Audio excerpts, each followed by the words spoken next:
بسم اللہ الرحمن الرحیم۔ السلام علیکم۔ فحاشہ عورت نے اللہ تعالیٰ کو کیسے دیکھا؟ بنی اسرائیل کی مشہور فحاشہ تھی جس نے توبہ کر لی، لیکن یہ فیصلہ کیا کہ جب تک میں اللہ تعالیٰ کی خود زیارت نہ کر لوں تب تک ایمان نہیں لاؤں گی۔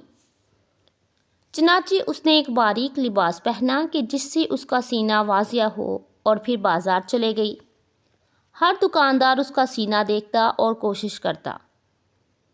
بنی اسرائیل کی ایک عورت جو نہایت خوبصورت تھی لیکن بہت بد کردار تھی۔ لیکن ایک دن ایک عبادت گزار نوجوان اس کے گھر کے باہر سے گزرا۔ اس نوجوان کی نظر اس عورت پر پڑی۔ یہ خاتون اس نوجوان کے دل و دماغ پر چھا گئی۔ اس نے کچھ پیسے جمع کیے اور اس عورت کے پاس چلا گیا۔ ابھی وہ نوجوان بیٹھا ہی تھا کہ اس کے دل میں خیال آیا کہ اللہ تعالیٰ اس کو اس عورت کے ساتھ بیٹھا ہوا دیکھ رہا ہوگا، اور وہ نوجوان خوف سے کانپنے لگ گیا اور فوری طور پر اٹھ کر وہاں سے چلا گیا۔ یہی نوجوان اس خاتون کی زندگی میں تبدیلی لے کر آیا، اور خاتون نے تمام برے کاموں سے توبہ کر لی۔ بنی اسرائیل میں ایک عورت تھی جو نہایت بد کردار تھی۔ اللہ تعالیٰ نے اسے حسن و جمال بے شمار دیا تھا، اور وہ بد کردار بھی انتہا درجے۔ پوری بستی کے ساتھ اس کے ناجائز تعلقات تھے، اور وہ اتنی مالدار ہو گئی کہ اپنے لیے ایک بہت بڑا محل بنوایا اور تخت بھی بنوایا جس پر وہ روزانہ بن سور کر بیٹھتی تھی، اور اس کے ساتھ غلط تعلقات رکھنے والے پورے شہر کے مرد آتے تھے۔ اس عورت کی زندگی ایسی ہی گزر رہی تھی کہ ایک مرتبہ کیا ہوا کہ وہ اپنے گھر کا دروازہ کھول کر تخت پر بیٹھی تھی کہ قریب کسی اور بستی کا نوجوان جو کہ بہت ہی نیک اور عبادت گزار تھا، وہ ادھر سے گزرا، اور گزرتے ہوئے جو اچانک اس کی نظر اٹھی اور اس عورت پر جا پڑی، اور اس عورت کی ایسی تصویر اس کے دل میں جا بسی کہ وہ آگے تو چلا گیا مگر اس کا دھیان ادھر ہی بھٹک گیا، اور پھر وہ جہاں بھی جاتا، جہاں بھی بیٹھتا، اس نوجوان کا دل ہی نہیں لگتا تھا۔ وہ نوجوان تسبیحات میں، ذکر میں، تلاوت میں جب بھی بیٹھتا اس کا دل ہی نہیں لگتا تھا۔ اس نوجوان نے روزے بھی رکھے لیکن اس لڑکی کا خیال دل سے نہ نکال سکا۔ اس نے اپنے آپ کو بہت تکلیف پہنچائی، کئی دن اپنے آپ کو بھوکا پیاسا بھی رکھا، مگر اس کے دل سے اس عورت کا خیال نہ نکل سکا۔ حتیٰ کہ ایک دن اس نے سوچا کہ جب اس خیال سے میری جان ہی نہیں چھوٹتی تو کیوں نہ میں اس عورت کے پاس چلا جاؤں۔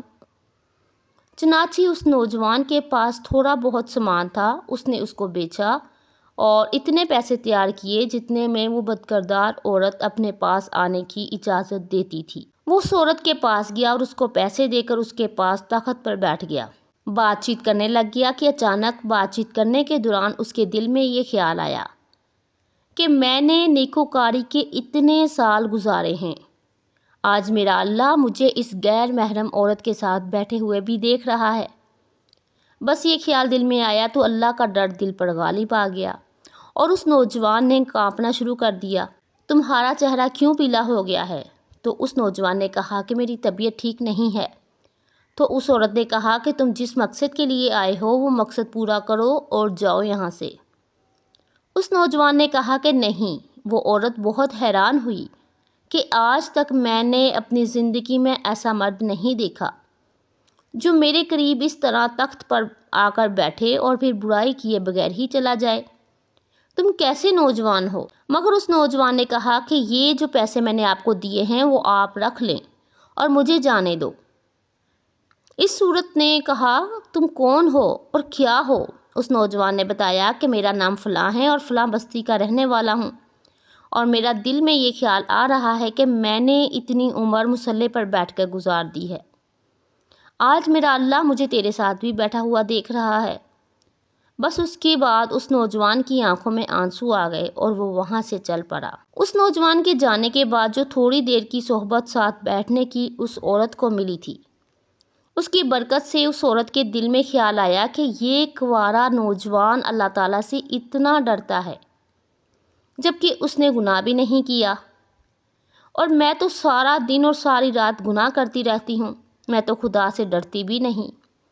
اس عورت کے دل میں شرمندگی پیدا ہوئی، کیا کروں تو کیا کروں؟ دل میں خیال آیا کہ اچھا جاتی ہوں حضرت موسیٰ علیہ السلام سے پوچھتی ہوں کہ میرے لیے بھی توبہ کی کوئی گنجائش ہے۔ وہ اپنے گھر سے نکل کھڑی ہوئی۔ اب اس کو بستی کا ایک ایک بندہ پہچانتا تھا۔ وہ چلی اور حضرت موسیٰ علیہ السلام کے پاس گئی تو وہ اس وقت بنی اسرائیل کے لوگوں کو نصیحت فرما رہے تھے۔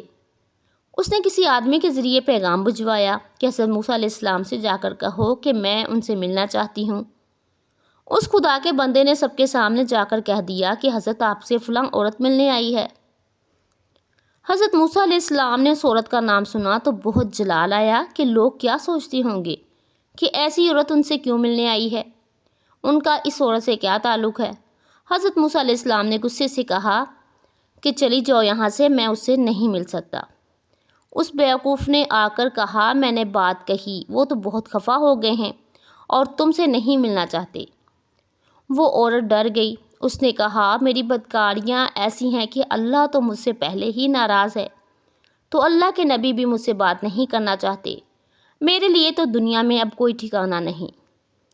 بڑے اداس اور بوجھل قدموں کے ساتھ وہ وہاں سے چل پڑی اور واپس آ گئی، اور اسے سمجھ نہیں آ رہی تھی کہ وہ کرے تو کیا کرے۔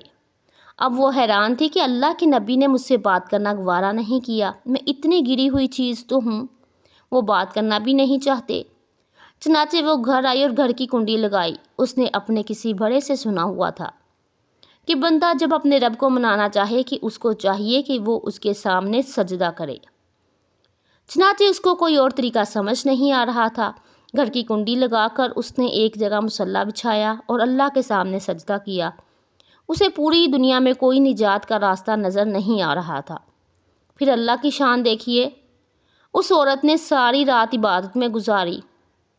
اگلے دن اس عورت کے دل میں خیال آیا کہ میں عورت ذات ہوں، اکیلی اس مکان میں نہیں رہ سکتی، ایک میری خادمہ ہے، تو میں اب نیت بھی کر لوں تو جتنے لوگوں نے میرے ساتھ بدکاریاں کی ہیں وہ مجھے یہاں نہیں رہنے دیں گے، تو بہتر یہ ہے کہ میں اس جگہ کو چھوڑ کر چلی جاؤں۔ اس صورت میں فیصلہ کر لیا گیا کہ میں یہاں سے چلی جاتی ہوں۔ اس عورت نے اپنے آپ کو ایک سادہ کپڑے میں لپیٹا تاکہ کوئی کپڑوں اور حسن و جمال کو نہ دیکھ سکے کہ یہ کون جا رہی ہے۔ پھر اس نے سوچا کہ عورت ذات میں کہاں جاؤں گی۔ دل میں خیال آیا کہ وہ جو نوجوان آیا تھا، جس کے دل میں اللہ پاک کا اتنا خوف تھا کہ وہ نوجوان اللہ کے ڈر سے کانپ رہا تھا، کیوں نہ میں اس نیک بندے کے پاس چلی جاؤں، اس کی خادمہ بن کر رہ جاؤں، ممکن ہے کہ وہ مجھے نکاح میں ہی قبول کر لے۔ اور وہ عورت اس بستی کی طرف چل پڑی۔ چنانچہ ڈھونڈتی ہوئی اس بستی میں اس نوجوان کے گھر پہنچی، اور گھر والوں نے کہا کہ میں فلاں بندے سے ملنے کے لیے آئی ہوں۔ تو اس کے گھر والوں نے کہا کہ اس کے ذکر اور عبادت کا معمول ہے اور وہ کمرے سے اتنے بجے نکلتا ہے، تم ایسا کرو کہ انتظار کر لو۔ چنانچہ اس نے کہا میں انتظار کر لیتی ہوں، اور وہ انتظار میں بیٹھ گئی۔ جب انتظار کرنے بیٹھی ہوئی تھی تو اچانک اس نوجوان نے دروازہ کھولا۔ اس نوجوان کی نظر اس عورت پر پڑی۔ یہ سامنے بیٹھی ہوئی تھی۔ جب نوجوان نے اس عورت کا چہرہ دیکھا تو اس نوجوان کو اپنا وہ وقت یاد آ گیا جب میں اپنے مسلح کو چھوڑ کر اس کے تخت پر جا بیٹھا تھا۔ اس نوجوان کے دل پر خوف طاری ہو گیا کہ کہیں یہ میرا ایمان خراب کرنے تو نہیں آ گئی۔ میں نے تو اتنی مشکل سے اس کا تصور ذہن سے نکالا تھا۔ پھر نوجوان پر اتنا خوف طاری ہوا کہ وہ وہیں پر گر پڑا اور اس کی جان ہی چلی گئی۔ اب اس کی وفات پر گھر والے بھی رنجیدہ اور اس عورت کو بھی بہت زیادہ غم تھا۔ 3 دن کے بعد اس عورت نے اس کے گھر والوں کو بتایا کہ میں تو اس نیت سے آئی تھی۔